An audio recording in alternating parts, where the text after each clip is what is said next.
Uncommon service.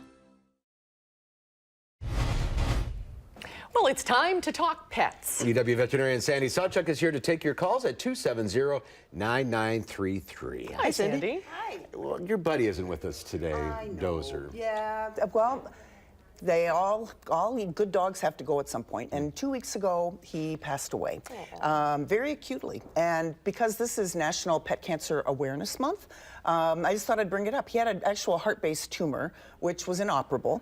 Had just beginning to end 4 hours from when he started to get sick to when he passed away.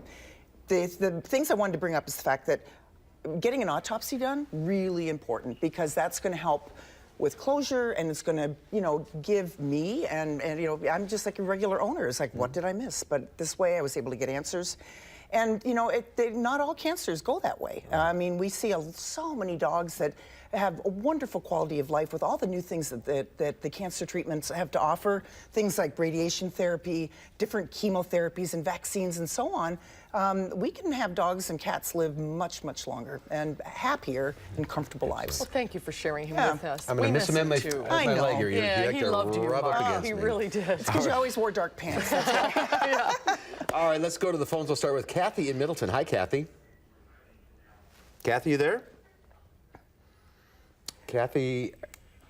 Hello? Hi, Kathy, can you hear us? I can hear you faintly. There you go. There you are. Oh, can you hear me now? Yeah, Yeah, go ahead. Okay. Sorry. Hi, Sandy. Hi. My cat just passed away from cancer. Oh. And I'm wondering, it's like he really fell through the cracks, when he got diagnosed and everything. So I had all kinds of tests done on him, and I'm wondering, can you pick up cancer through blood work? Because he died of something in his kidney where his something ruptured in his where the tissue and the cancer took away the tissue, and it went to his aorta, and he was dead like that morning in 2 minutes. It was horrible. Oh my goodness. Well, I'm glad you got some answers, because it is going to make the dealing with the grief and the loss easier I did have for you. an autopsy done, Good. like you said, and then she said there was a tumor in his lung, and I had a lung X-ray too, and they never picked that up either. Yeah, and sometimes cancer can grow very, very quickly. It depends on the type. And your question about whether blood work can show signs of cancer, and it really depends on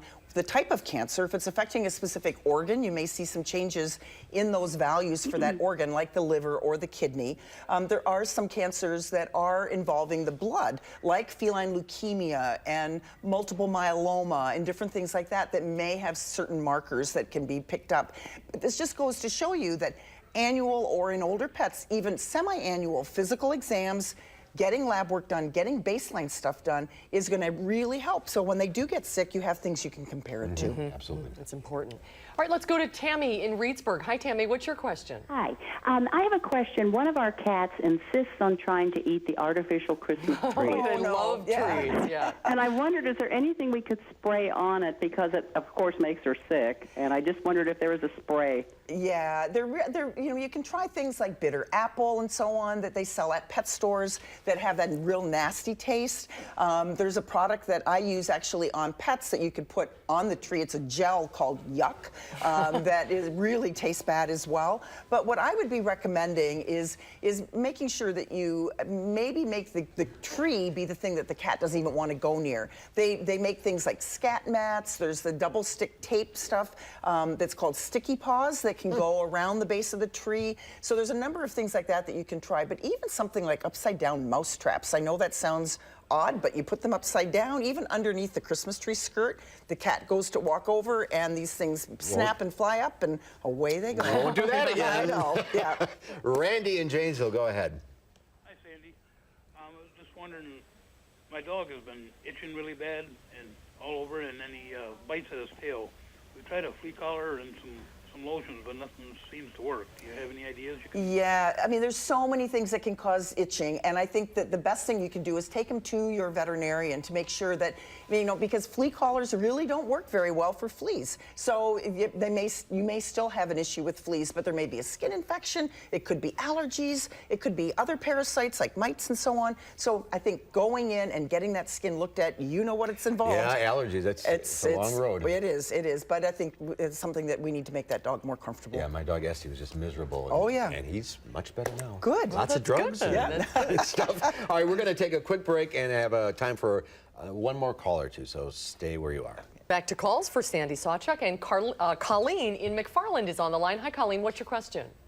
Hi, I have a question about homemade dog food. I'm using chicken breasts and thighs. I boil that down, add some rice, put some vegetables in, hard-boiled eggs, and flaxseed. I'm wondering if that's nutritionally sound for I them. can tell you right now, no, it isn't. Because you know what I didn't see? A multivitamin or a mineral supplement added to it.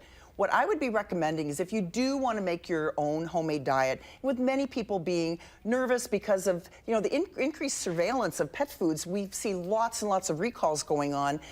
In general, the commercial pet foods are going to be extremely safe, much safer than what you're currently feeding. But if you want to work with a veterinary nutritionist, one of my favorite places to go to get a balanced recipe is something very easy to remember, balanceit.com. They make a supplement, yes, it's veterinary. It's a company owned by veterinarians, but they make a supplement you can add, and you can get a free recipe and make something very well balanced for your dog. But you can't shift your recipes. And I see that raw dog food in the stores. Is that? The problem with that is safety issues regarding not so much for the dog, but for the pet or for the human, salmonella, E. coli, that kind of thing. Balanceit.com. Right. That's easy to remember. And a caller called in and suggested mothballs on your artificial Christmas tree. But I wouldn't want the cat or a dog to eat them. They're very toxic, and it stinks. Would you like that at Christmas? Thanks for calling, Sandy. Thanks for coming Thanks, in. Sandy. We'll see you tomorrow. Good night, everybody.